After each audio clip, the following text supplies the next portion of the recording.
Биз Факт KG YouTube каналы борборубуздагы жашай турган жери жоктор баш калкалаган коломто мекемесине барып жашоочулар менен тааныштык.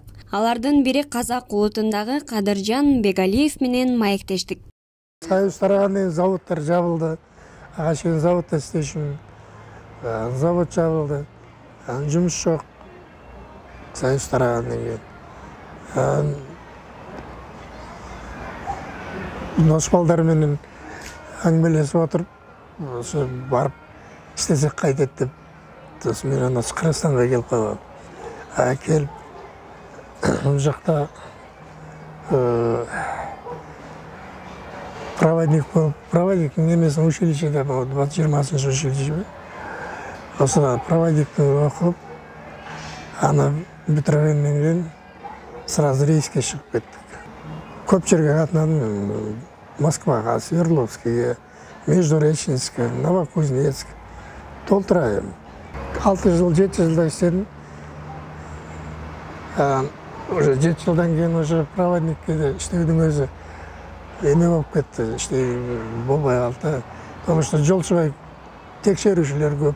Анан дайдай көп жолшыбай. Анан рекет деген басталып кетті.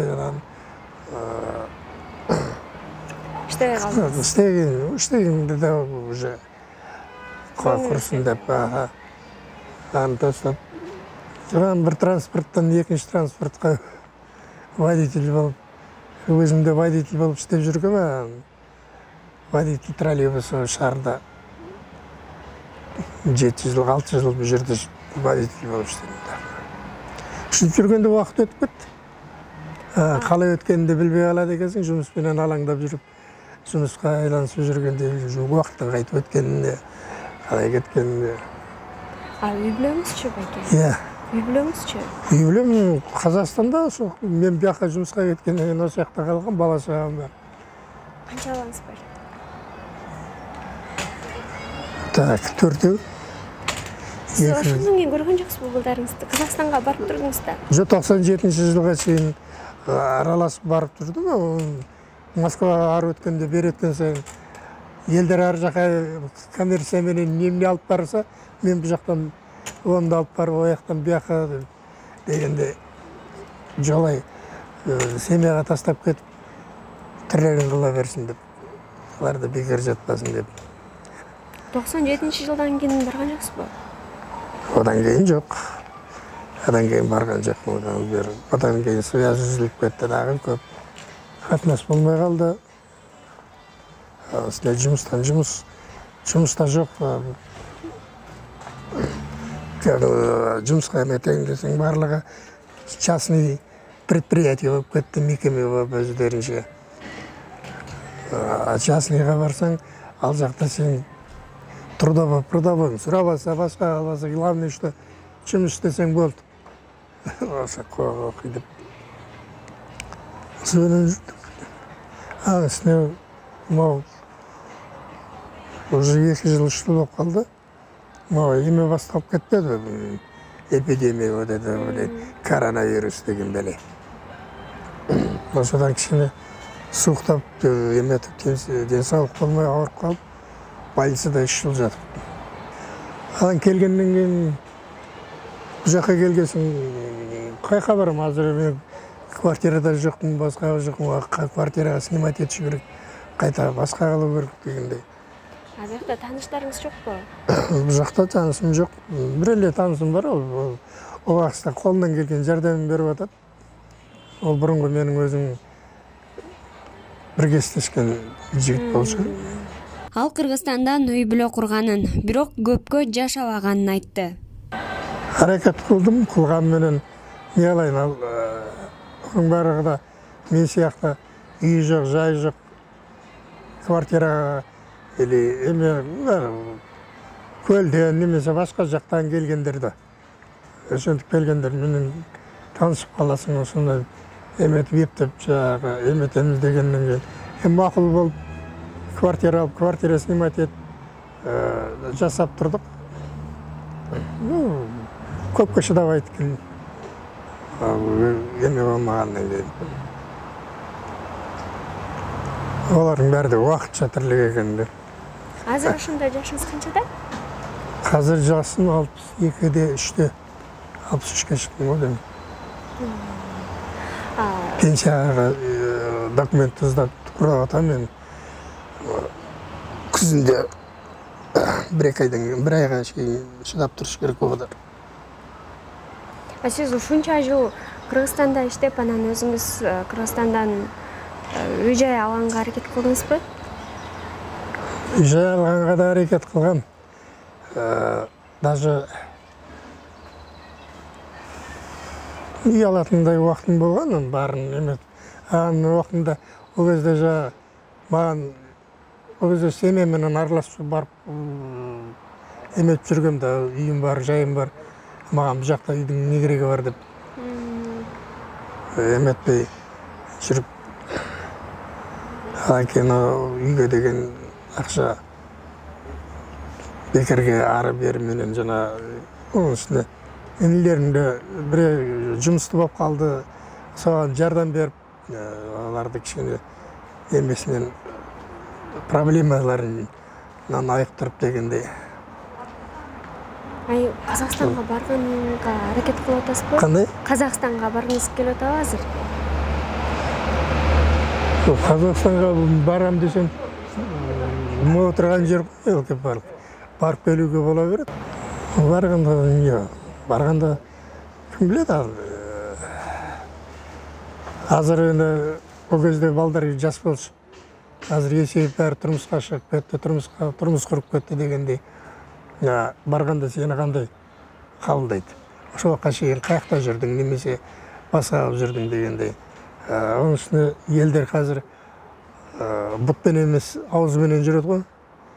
Өшек саяқ дегендей, аның үстіне пәленше түгенше болып кеттеле баяғыда мүнтіп жүршеле, азыр мүнтіп қалып тұр, азыр мүнтіп қалып тұр дегендей сөздер кетеді. Аның үстіне балаларға да ол оңбай тиетіндей сөз болады. Өшек саяқ деген азыр емеді жаман, бұттан да жаман, тепкенден жаман. Осы сияқты балаларға да емелі болмасын. Одан да мен өзім тірлігімді қыла берейін, олар өздерінің тірлігін қыла берсін. Зачем олардың тағдырына немесе болашағына кедергі жасап. Балдарыңыз іздеп келген жоқ па? Келіңіз ата, бұл жаққа келіңіз деп шақырышқан жоқ па? Ол бияқа іздеп келгендей уақытында менің адресімді точно білбейді ешкім. Білген емес та. Просто бияқта істейді, осы жақта жүреді дегені болмаса, мен қайда жасап, қайда қойып жүргенімді білген емес. Үлкен қызым хабарласып еткенде звонить етісіп телефонменен мындай еметіп суреттерін салып дегенде өтіп жатыр екен деп. Алар сіздің бұл жақта жашатқаныңызды білші? Біледі әрине, бірақ бұл жақта мен қай жерде, қаяқта, қайсы жерде жасап жатқанымды білмейді. Кіммен жасап жатырмын, не қылып жатырмын, олардың ешқандай хабары жоқ та. Мен бұл жақта пәлен үйде жасап жатырмын, түген көшеде жасап жатырмын деп. Оларға хабар берген емеспін да. Анем Қазақстанға барбай эле ушул жакта Кыргызстанда эле жашап өмүрүңүздү өткөрөйүн дейсизби? Мен айлағанша не аламын? Көрөбүз, адамдан ары карата кандай болатынын. Ким билет эле. Тамак ашты коломтодон, кийим кечени гум жардамдардан алгандан тышкары Кыргызстандагы таанышы көмөктөшүп турат. Кадыржан мырза тагдырынын мындай болушуна өзүмдү күнөөлөйм дейт. Ондай убакытта конечно болот дейш, болгон мен амал канча.